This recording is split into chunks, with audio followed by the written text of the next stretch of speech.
I just got back from Podcast Movement, and what a week. I learned so much about best practices, about the latest industry. Definitely, there's lots of news in regards to that. I also got the opportunity to meet some new podcasters, some of which I had already collaborated with online in their podcasts, and some for the very first time. And I had the chance to share the stage with my dear friend Anna Xavier from the podcast space, where we talked about something that is very near and dear to my heart, and that is multilingual content creation. As a bilingual podcaster, definitely language is something that I love so much, but not just because I love learning languages, but really about the potential impact that it has and the reach that you could get by reaching multilingual market audiences. So definitely more to come about that. But here's the thing, the biggest takeaway that I got from this was not about an industry tip or a best practice. It was really getting some clarity because I was able to step away from my daily routines. I'll talk about this in today's episode. I'm Justine Bocanegra, and this is Creative Made, a podcast where we talk about finding creative solutions to create content in a way that is authentic, strategic, and sustainable for you. First of all, let's talk about burnout and stepping away. So to be honest, right before the conference, I was feeling incredibly burnt out. And to some extent, I still am. Podcasting, as much as I love it, can sometimes feel lonely. And also when you're running your business, it can feel lonely at times. And, when life gets life, everything kind of like feels heavy at times. And this year has not been an exception for me.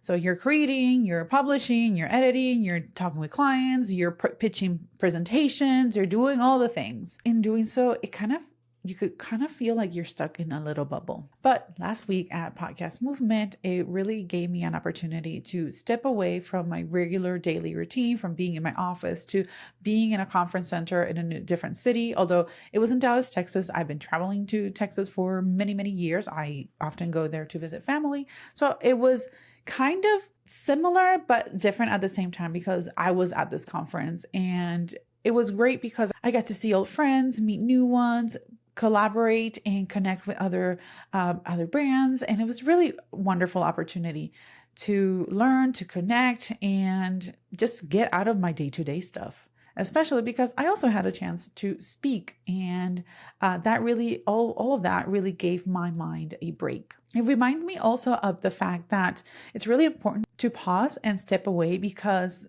that's often when clarity shows up. Sometimes even new ideas sneak in when you're not in this continuous hustle of doing the things.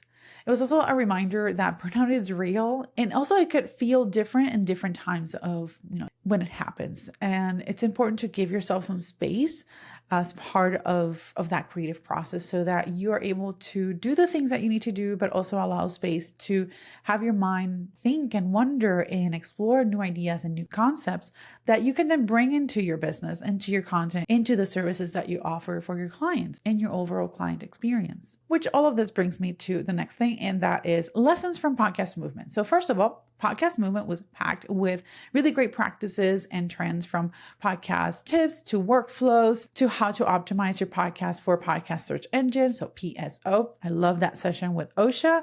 It was really wonderful, and I can't wait to learn more about that. And my session with Anna, that really hit home because we talked about multilingual content and how it creates bridges. And it's not just about the language, but really about connecting to people, meeting them where they are, and filling the gaps others might not be addressing. So definitely looking at some marketing opportunities from a business standpoint.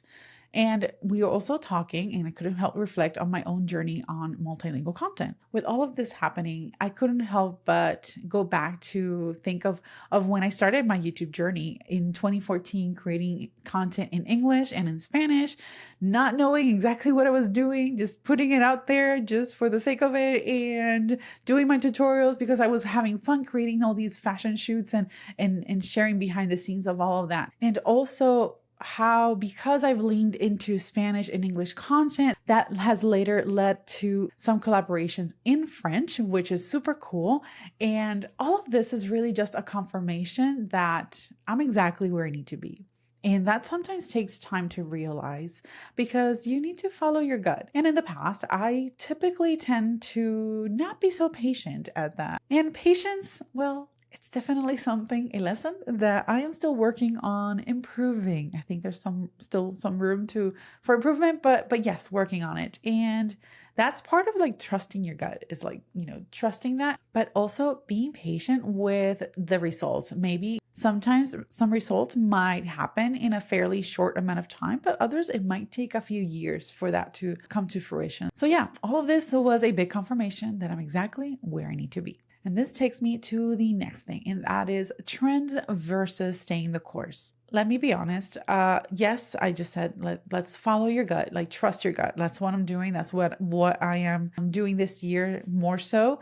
But sometimes that requires a little bit of patience, something that I haven't had in the past. I would try either going the route of the popular trend, the trend that's happening, and seeing if I could like ride that wave and see if I can get some results. Maybe a little bit of engagement, yes, here and there, maybe some sort of result, but nothing that would really help me stand out as an industry expert or stand out because of how I'm sharing things or creating things or presenting things. And other times I would go the road less traveled, and maybe talk about things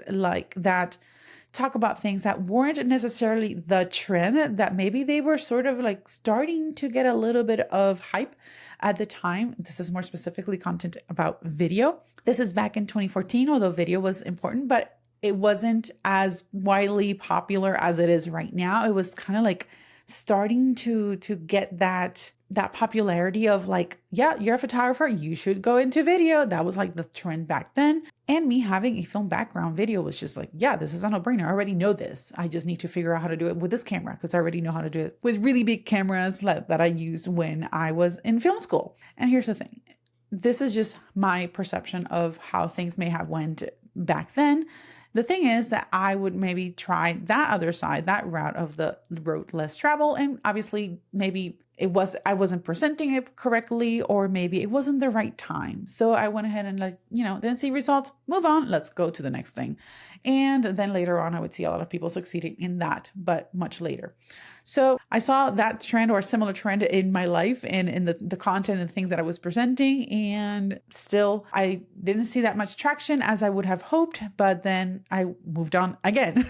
And now I'm like, okay, let's learn from the experiences. Let's look up these experiences in the past and see how we can learn from it. And right now I feel that there is this interest about making content more accessible by having content being translated or dubbed automatically with AI. And I think that there's something brewing, there's something happening. And I feel that it's very important to keep talking about the importance of bridging these gaps between content creators, where language no longer becomes a barrier, but really becomes a bridge to reaching more people, to making an impact with a larger audience, to helping others. I think podcasting has a strong opportunity to connect, to teach, to really help you to entertain. Yes, the same way as video, but there's just a different and intimate connection that comes with audio that is innate in audio that you cannot get with video. And podcasting really has made this a lot easier for people to connect, a lot easier for people to make. And I really want to be part of this change in this, I don't want to say trend because I don't think it's a trend. I don't think it should be considered a trend. I think it's something that needs to be a part of our day-to-day as content creators, as entrepreneurs. And I think that's why being able to talk about multilingual content at a big podcast conference like Podcast Movement is really a huge opportunity to talk about something that is important, that it could really make a difference and impact in a lot of people's lives. And as somebody who is creating content in English and in Spanish primarily, also doing collaborations in French, I think that yes, I definitely have a bias there because I love languages and I'm doing multilingual content, but that's not the only way to approach the multilingual market. So here's the thing. I am definitely staying the course. The next thing is story as strategy. So my own story has been the biggest part of my strategy. Photography really gave me the tools to learn business, to show up confidently in front of the camera, to teach business on the camera. Also, I've been teaching business of photography for several years now at a university level, and that has also added to that sense of confidence to be able to teach, to have some structure and clarity in the way that I'm sharing the content. And all of this really has flowed into podcasting, first in English, because that's how I started with my first podcast, Focus and Bloom, and then in Spanish, and then now with these collaborations in French.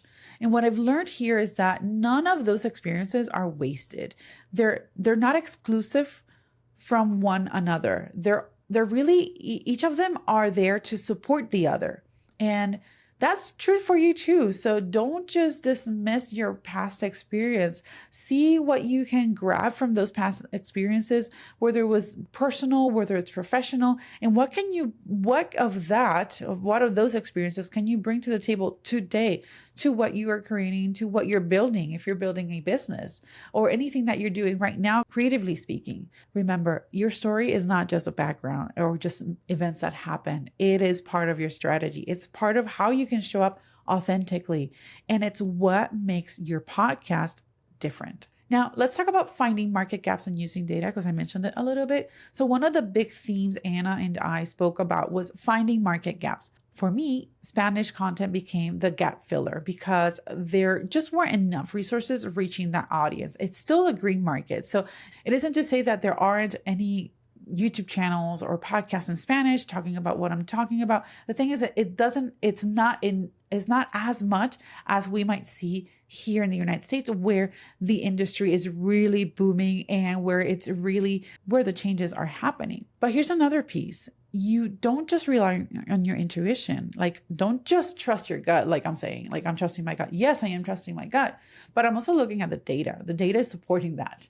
So, and I'm not talking about vanity numbers. I'm not talking about 10,000 downloads or a gajillion YouTube subscribers. I mean the data that tells you something useful, like retention. Where are people dropping off? What topics cause new subscribers to spike? Which episodes are consistently bringing people back? Your data is like a compass. It pretty much tells you what's happening. And your story, on the other hand, is what tells you why it matters. So, and altogether, that's where you'll find your path forward. And all of this leads me to my next thing, and that is looking ahead. So right now, when I'm recording this, is end of August. I just came back from Podcast Movement. I am still a little bit burnt out. I'm not going to lie, but I do feel a little bit more refreshed after coming from the conference and just kind of getting a sense of where things are going in the industry in general, but also just seeing little trends here and there, and all these trends and everything that has happened last week kind of really confirms that I am where I need to be and that I should continue the course. And that's definitely what I'm going to do. But I also do need a proper break, and because I have a lot of ideas, but I want to make sure that I am tackling the right idea, because it might be the better time for that versus another thing. And as we're getting into the last quarter of the year, can you believe that? I'm going to be taking, for the first time ever, a sabbatical. This sabbatical is a combination birthday celebration. I just turned 40 earlier in the summer, and I want to be in a place that inspires me, a place that I love, and that is France. So I will be spending a month in France in my sabbatical. Hopefully I'll be working on my book, and this is a project that I've been little by little working on over the past year or so. And I want to just really have the time to separate myself from my day-to-day things. And I just want to be there and be inspired by all the things that I see. I feel like I want to be like a sponge, like a sponge, just absorbing everything and like filling my brain with inspiration and ideas. And hopefully next year you'll be able to see the fruits of that in by way of a book. So I'm not going to tell more about that because it's still a long ways to go to have it finished, but still, I'm very excited for this opportunity. I'm also going to be running a 10K and celebrating my wedding anniversary while I'm there. So lots of things are happening. It's definitely going to be a good break, and I'm doing a lot of things this month to prepare for that, for my work and creating content ahead of time. But really, I am excited to take that break and just refuel, recharge physically, mentally, and creatively. I definitely it's something that whenever you can, whether it's taking a few days, taking a whole month off, definitely I think it's going to be very helpful. I've never taken a whole month off from work, mostly like 2 or 3 weeks. So I'm very excited to see how I'm going to feel, even during like just not being used to not working for so long and then coming back from it. So I'm sure there's going to be some readjustment happening. But I'm very much excited for this adventure. And this serves as the wrap up for the first season of Creative Made Podcast. I hope you enjoyed the first season. I will be returning next year, sometime maybe in the spring. So I'll definitely be sharing updates on when will we be returning with a new season. In the meantime, you can follow me at Focus and Bloom Studios on Instagram, and you can check out more content to help you with your podcast on my other YouTube channel, Focus and Bloom. And if you want to learn more about my content in Spanish, check out Bloom Creativo. And if you didn't catch any of that or you're not able to write it down, just check out the descriptions when you have a chance. And yeah, give us a follow. But before I go, here's what I want you to do. Here's your homework. Podcasting is about consistency, right? But it's also about sustainability. Trust your gut, trust your intuition, stay the course. Use your story as part of your strategy and let the data guide you. And don't forget to step away sometimes, because clarity doesn't always come at your desk. Sometimes it shows up when you're walking, when you're running, or when you're simply resting. And if you're ready to look at your own podcast and find those gaps, the ones that you might be overlooking, then let's work together. I love to help you uncover some of the strategies that will move your podcast and your business forward. So you can learn more about my podcast strategy sessions and audits at focusandbloomstudios.com. And now, thanks for spending this time with me and season 1 of Creative Made Podcast. And now I am off to pack for France and maybe dream about a croissant or two. Bye. Oh, wait. A bientôt.